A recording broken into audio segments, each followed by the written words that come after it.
to today's crochet pattern tutorial. My name is Christine and I am the designer behind Spotted Horse Design Company. Today we're going to be making this really fun geometric snack mat. This is smaller than a coaster but bigger than a placemat. It is the perfect size for your drink and a snack.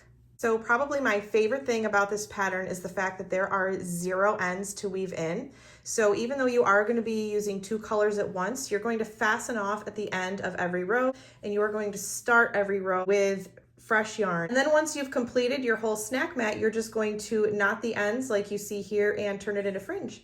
And you've got 0 ends to weave in. Okay, so let's talk about the supplies that you're going to need to make this snack mat. So today I'm using Lion Brand's 24/7 cotton. This is the worsted weight cotton yarn. You don't have to use this brand. You can use any brand of cotton yarn as long as it is worsted weight. And you're going to need 2 contrasting colors. And then you will need a 4mm crochet hook and a pair of scissors. We will not need any tapestry needles today because we aren't weaving in any ends. I do want to add that you may need to go up a hook size or 2 because this pattern does use the waistcoat stitch, and if you tend to crochet on the tight side, then you will probably need a larger hook.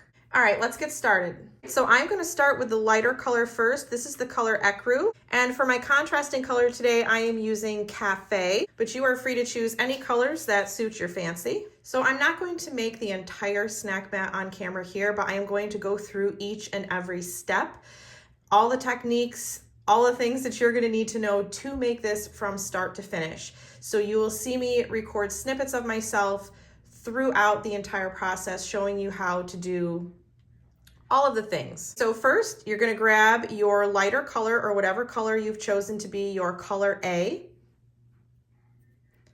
And we're going to chain 37.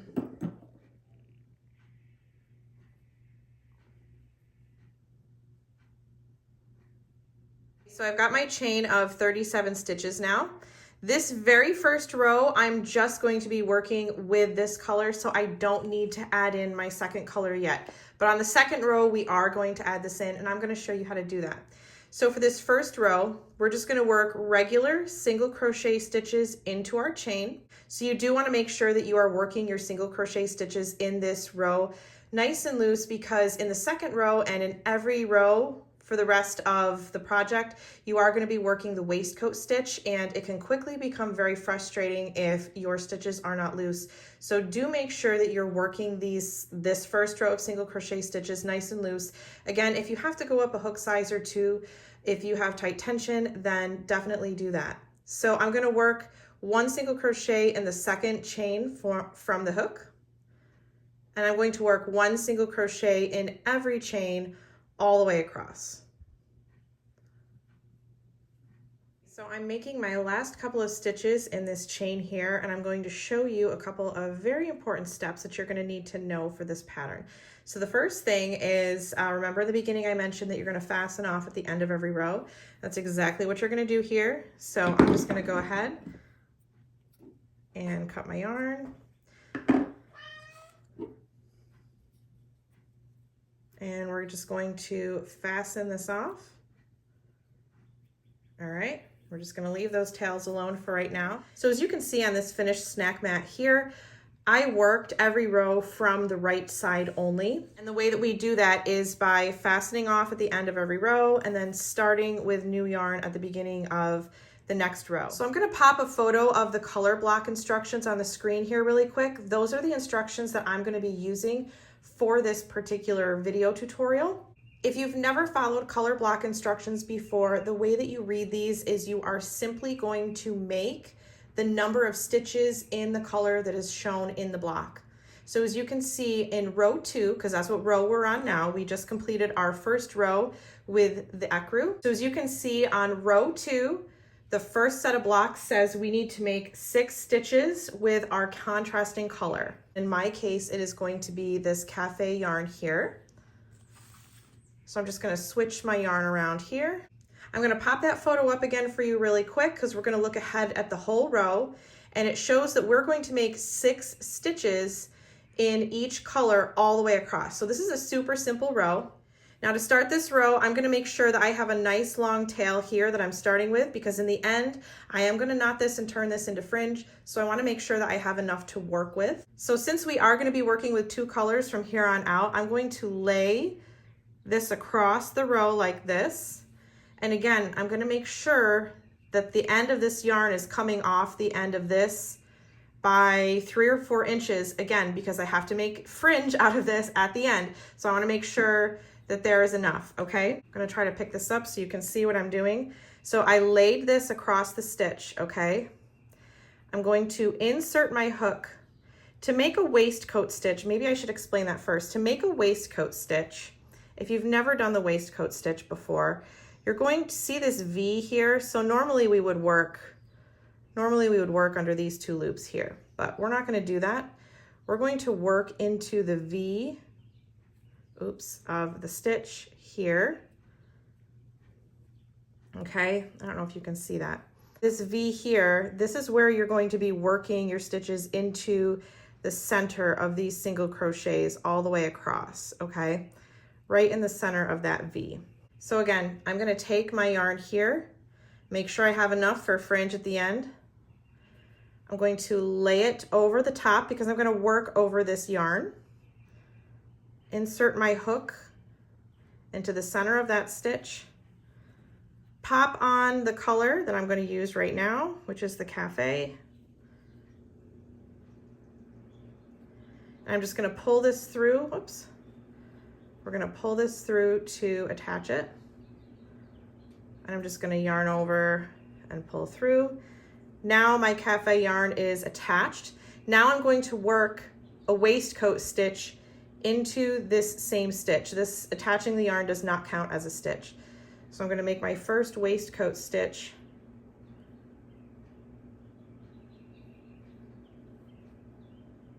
So that's my first stitch of this row. I'm still working, I want to make sure you can see this. I'm working over this yarn. I'm keeping this yarn laid across these stitches so that I can pick it up and use it when I'm ready to. So do you remember that our color block instructions said that we're going to start out by making 6 stitches in our contrasting color? That's exactly what we're going to do. So I made 1. Now we're going to work the next stitch.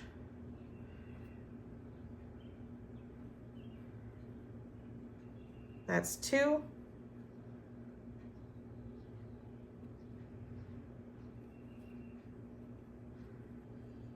Three.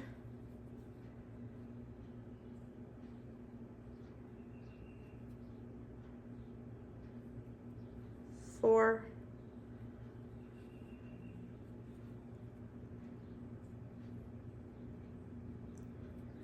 'They're a little hard to work into, like I said, so if you do need to go up a hook size, you're more than welcome to do so. The gauge in this pattern really does not matter.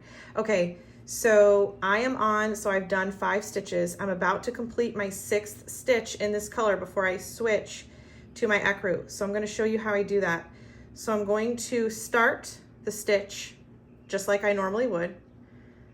I'm going to yarn over and pull through like I normally would. And now I'm going to pull this yarn in front of me for right now. I'm going to pick this yarn up.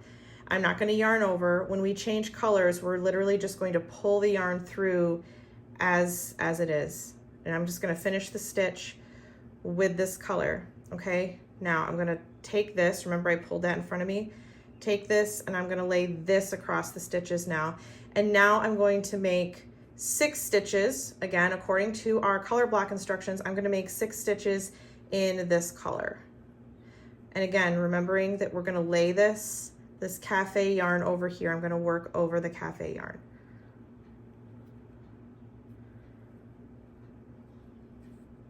Okay, so I've made 5 stitches now with my Ecru. I'm going to make my 6th stitch and we're also going to change back to the Cafe color. So I'm going to start my stitch like I normally would, yarn over and pull up a loop. All right, now instead of yarning over and completing the stitch like I normally would, I am now gonna drop this yarn to the back. This is how I keep my yarn from getting tangled, as I always drop this color to the front and I drop my contrasting color to the back like you saw. All right, so now I'm gonna pick up my cafe. We're not yarning over. Remember, when we change colors, we're just gonna pull the yarn through. And I'm gonna complete the stitch with this color now. All right, and now I can work the next 6 stitches, remembering to lay my ecru across the stitches here and work over it. I can now make my next 6 stitches with this cafe color. Now I'm gonna repeat this process all the way across, okay? So I'm gonna let you work on your own for a bit. I'm gonna repeat this process, making 6 stitches in the cafe and 6 stitches in the ecru. Well, I'm really having a time with this stitch, aren't I?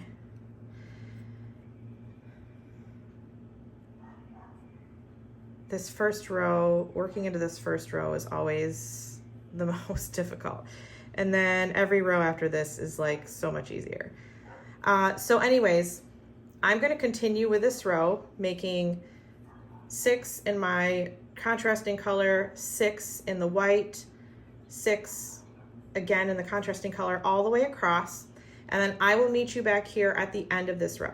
All right, so I'm getting to the end of this first row here. I don't have any more stitches to complete in this cafe color, but I am still working over it. I don't drop it even though I'm not working any more stitches in this row with this color, because I need this yarn to be part of my fringe. So I continue to carry it all the way to the end. All right, so I am completing my last stitch of this row here.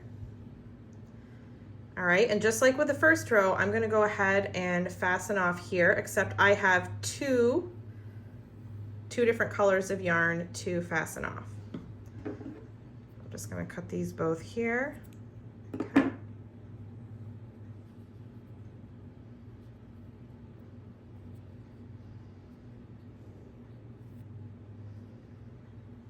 Okay. And we're just gonna let these guys hang off the end here. We'll turn these into fringe at the end. So this is what it should look like after you've completed your first row. You can see that I've got blocks of color all the way across, 6 stitches each. So to start our second row, I'm gonna put that photo of the color blocks back on the screen so we can take a look at it. So we are starting with our contrasting color again, which for me is this cafe color. So I'm gonna just go ahead and attach this to my hook, again, making sure I'm leaving a long enough tail for my fringe at the end. Okay. And then my ecru, I'm just gonna lay this, make sure to lay it across my stitches. Got a nice long tail coming off. Actually, I'm gonna pull this a little more there. Nice long tail here. All right, I'm gonna insert my hook into, I don't know if you can see that, this first stitch here so that I can attach, reattach my yarn. Oops. There we go. Sorry, this looks like a mess right now. Juggling all this. Okay, so again, I've got my ecru here laying over my stitches. I'm just gonna attach my new yarn. And I'm just gonna grab this tail and kind of tighten up on that a little bit. All right, now attaching this yarn does not count as a stitch. So I'm still going to make my first waistcoat stitch in this first stitch here where I attached the yarn. And again, I'm making sure to work over this ecru here. All right, so our color blocks told us that I am supposed to make 5 stitches in this first color. So that was our first stitch. Now I'm going to make 4 more. So now that I've got my new color here, let's pull up those color block instructions again. And it shows that I'm going to make 1 stitch in the ecru and then 1 stitch in my contrasting color. So we're gonna change back and forth between colors pretty quickly. So let's do that together. So I've got my ecru yarn here on my hook ready to use. So I'm going to make my first, or my only stitch in this color. Now I'm going to switch colors. So I'm gonna drop this ecru, grab my cafe, making sure to still pick up my ecru here so that I can work over it. pull through with this yarn, and now I'm going to make one stitch with this color. I'm gonna pull this yarn in front of me just because it makes it easier. My yarn doesn't get tangled. All right. Oops, there. All right, so we just did 2 stitches back to back, one in color A, one in color B. Now, according to the color block instructions, I'll put them on the screen again for you. We're going to now make 5 stitches in this next color here.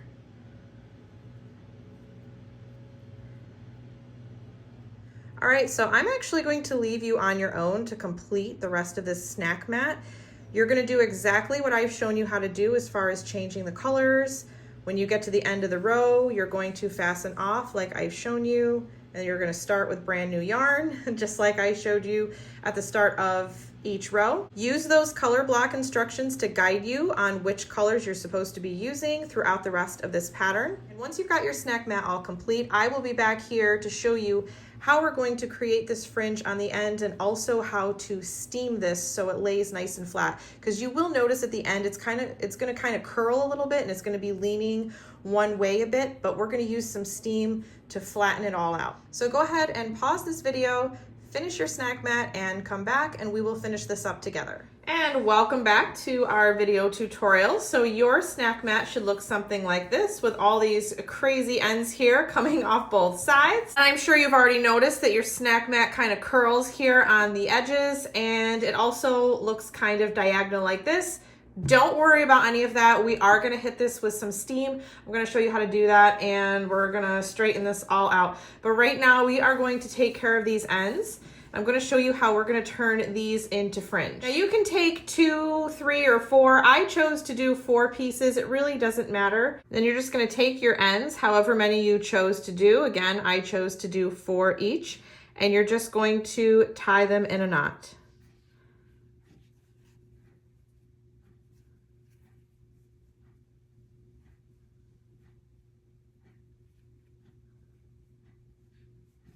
Okay. And you're just going to repeat this process. You know, you're going to take 4 more, tie these in a knot, and you're going to go all the way across. Now, once you get to the corners, the top corners, you may have 1 more or 1 less strand. You might not do 4 exactly all the way across. It's really not that big of a deal. It's all going to blend in together anyways. So go ahead, knot all of your ends on both sides here, and then I will meet you back here and show you how we're going to steam these ends and then trim them. All right, so now I've got all of my ends knotted on both sides here. I'm gonna head upstairs to where the ironing board is, and I'm just gonna hit this with some steam, straighten this out. And we're also gonna steam the fringe here before we trim it, just to make sure each piece is nice and straight, and then when we go to trim it, everything should be a lot more even. All right, so I've got my iron plugged in here. While I'm waiting for this to heat up, I'm just going to lay this as flat as I can here. All right, so I know there are actual steamers for doing stuff like this. I don't have one. I found that my iron works just fine for stuff like this, but if you have a steamer, go ahead and use that. And then I just kind of hold the iron over the finished piece and just let the steam do its work. I don't actually press the iron to the finished piece. I just kind of hover over it like this with the steam. And then after I've steamed it, that's when I'm able to kind of manipulate the piece a little bit and kind of move it so that it's nice and straight. I kind of tug at these opposite corners to straighten out that diagonal lean that you saw. All right, so now I'm going to start steaming these ends here. I'm just going to do the same thing I did with the center of the piece. And the point of steaming these ends is to get them as straight as possible. That way, when we go to trim them, it'll be as even as possible. I just kind of comb through all the ends like this to make sure they're all as straight as I can get them. And I'm just going to do this to the other side now.